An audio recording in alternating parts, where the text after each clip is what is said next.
Designing parts for 911 was one of the hardest challenges that I could face.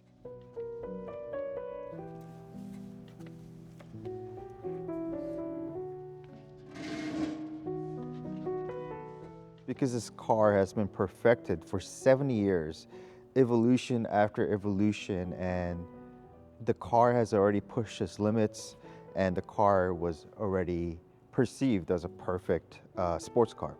Achieving excellence in design, I think, is actually perfecting the perfection. I always say this, designing a parts that looks and functions 98% is actually not that hard.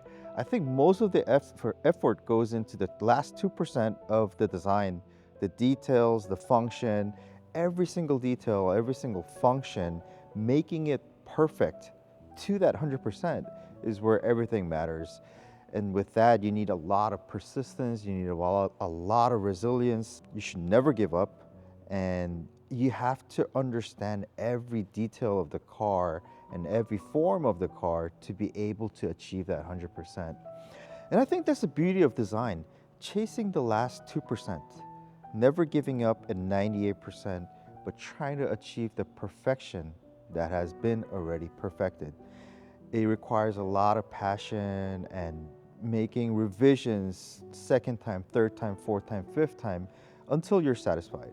And I think the last 2% is all that matters to make the design timeless and make the perfection more perfect.